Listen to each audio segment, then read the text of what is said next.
They tried to revive Dragon Ball, but failed. Now, is that statement actually true? Because I see people saying this all the time. So today we're gonna uncover if that statement is actually facts or just straight up nonsense. And trust me, I'll be telling y'all some secrets and behind the scenes stuff that most Dragon Ball fans genuinely don't know. Because the story of how Dragon Ball came back is honestly way crazier than people realize. So let's go all the way back. After GT ended, Dragon Ball anime basically died. But in Japan, GT simply wasn't doing the numbers they wanted. One of the biggest reasons? Merchandise sales. Back in the late 1990s, Dragon Ball toys in Japan were not selling the way they used to anymore. And because of that, the anime eventually came to an end. Now fast forward to the late 2000s, and according to former Dragon Ball editor Kazuhiko Toriyama, Bandai was actually struggling hard, like genuinely struggling. Dragon Ball merchandise sales were becoming a problem because it had been so long since the series ended. Think about it. No new anime, no major manga continuation, barely anything fresh. Fans still loved Dragon Ball, obviously, but there was only so much nostalgia could carry. And because of that, Bandai basically approached Toei and Akira Toriyama asking for a brand new Dragon Ball series. But this time, they wanted Toriyama involved. Why? Because Toei had already learned their lesson. Doing Dragon Ball without Toriyama's heavy involvement could backfire massively, especially in terms of sales and reception. Whether you like GT or not, from a business perspective, Toei saw it as something that didn't hit the heights they wanted. But here's where things get interesting. Toriyama declined. Yeah. Bro literally said no. And just imagine for a second if he actually accepted. We probably would have gotten something like Dragon Ball Super way earlier. Like, imagine Dragon Ball Super in the late 2000s instead of waiting until 2015.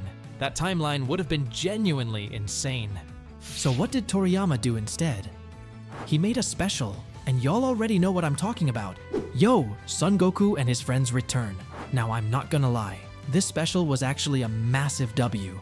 It was short, simple, fun, and honestly just felt good seeing Dragon Ball back again after so many years. And because of that success, Toei finally realized something important. Dragon Ball fans were starving for content. Like genuinely starving. People still cared. People still loved the franchise. They just needed a reason to come back. And that's where Dragon Ball Z Kai enters the story.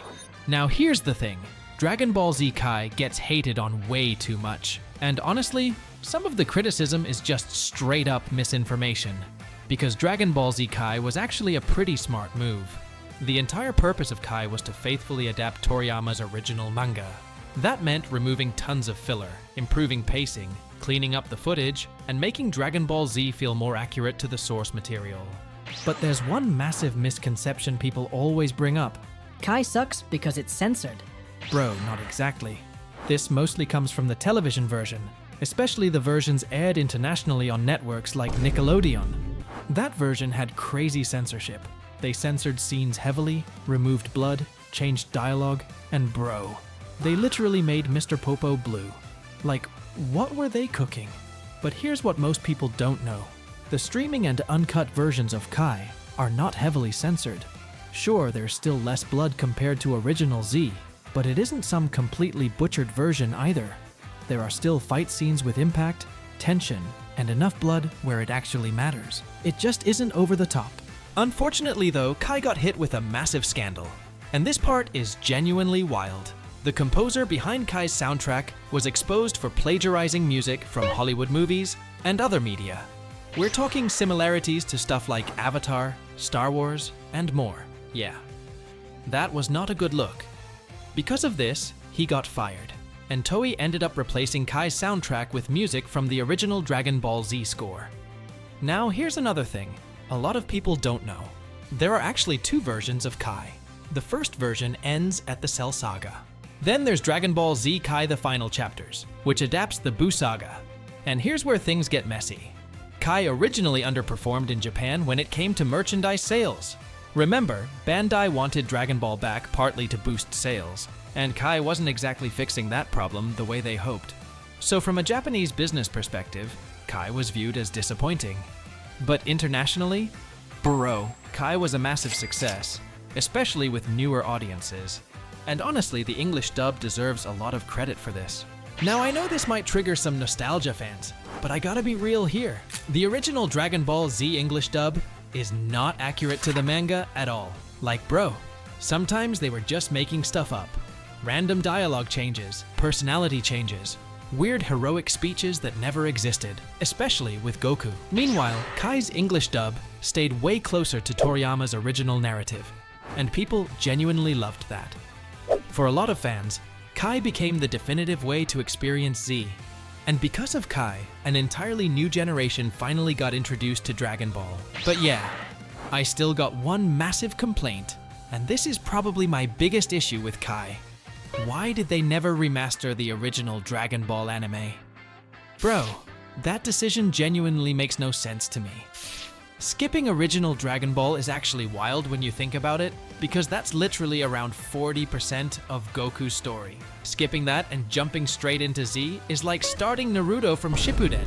Like bro, what? That's honestly the biggest missed opportunity with Kai in my opinion. But then, after years, Dragon Ball finally returned to cinemas. And bro, Battle of Gods. This movie, absolutely goated. No joke. Toriyama was heavily involved and you could genuinely feel it. The humor was good. Beerus was an amazing villain. The stakes felt fresh. And for once, Dragon Ball wasn't just screaming and punching for 2 hours straight. It actually felt new. And honestly, I recently showed this movie to my friend who's trying to watch all of Dragon Ball, and bro absolutely loved it. That's what made Battle of Gods special. It felt exciting again. Dragon Ball felt alive again. It wasn't nostalgia bait either.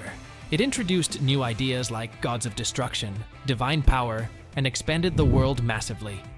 But then, we got a bummer. Yeah, Resurrection F. Now I know this movie has fans, but I genuinely do not like this movie. For me, it's honestly one of the weakest Dragon Ball films. Because after Battle of Gods opened up this huge universe with gods, angels, and all this crazy lore, we got Frieza again. Like really bro? Out of all the ideas possible, we're reviving Frieza? And don't even get me started on the plot. It just felt lazy to me. Then came one of Toei's biggest mistakes. The movie released on April 18th, 2015. And guess what Toei did? On July 5th, 2015, less than 3 months later, they immediately launched Dragon Ball Super. Bro, they rushed the hell out of it. The animation was rough, the direction was messy, everything felt unfinished. And somehow the worst decision of all was that they adapted the same movies again in anime format, but worse. We already watched Battle of Gods and Resurrection F. Why are we doing this again? And the animation was so bad early on that it literally became a meme. Even Toriyama reportedly complained. And he barely ever complains. That should tell you enough. But while the anime was struggling, something else was cooking in the background. The Dragon Ball Super manga. Dragon Ball manga finally came back. But at first, it had an identity crisis. Originally, it felt more like a promotional manga for the anime. But slowly and surely, it became its own thing. And this is where things got confusing. Because now, we basically had two canons.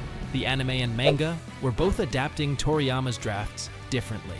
Toriyama would create story outlines, then hand them to Toei and Toyotaro, and both would interpret them differently, meaning anime events and manga events weren't always the same. And to make things even weirder, the anime was ahead of the manga. Like, what anime is ahead of manga? That genuinely made no sense. Personally though, I think the manga handled some stuff way better overall. Not everything, but for the most part, yeah. Meanwhile, the anime had some serious issues, until the Tournament of Power. Because once new directors got involved, bro, the quality spike was insane. Suddenly, Dragon Ball Super looked premium. The animation improved massively, hype moments were everywhere, and Ultra Instinct literally broke the internet. Tournament of Power was a huge success. Then came another peak era with Dragon Ball Super, Broly, Absolute Cinema. And while that was happening, Toyotaro moved into the Moro arc. Bro, those were peak Dragon Ball days. So no, Dragon Ball did not fail to revive itself. Did they make mistakes? Absolutely, some huge mistakes. But saying the revival failed is just false. Dragon Ball reached newer audiences, brought old fans back, and became mainstream again.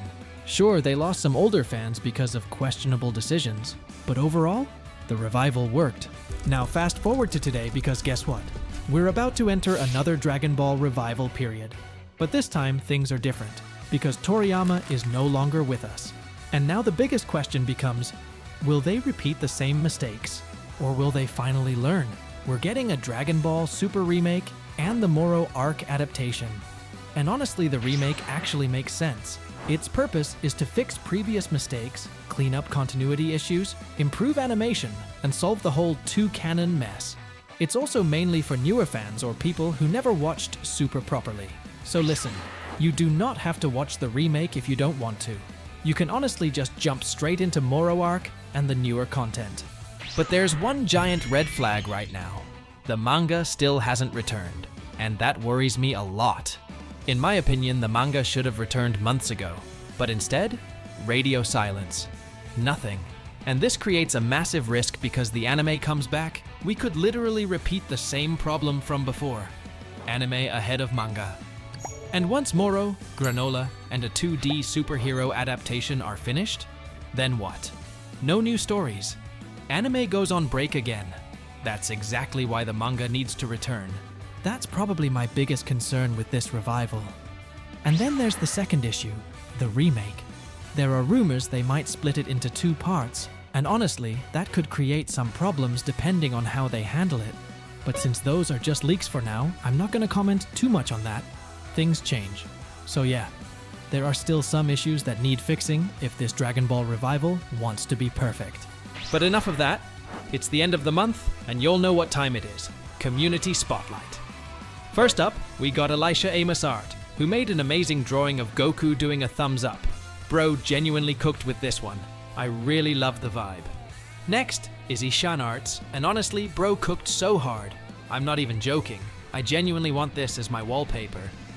Then we got HS Gaming, and the coloring on this one is elite. Keep cooking, bro, because your drawings are seriously amazing. Next is Maya Devi, and that Goku Black drawing looks magnificent. Seriously love the details on this one.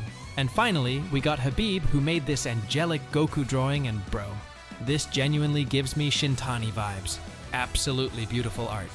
So yeah, that's about it for today's video. Like, subscribe, we're trying to hit 25,000 subscribers, and until next time, take care and see ya.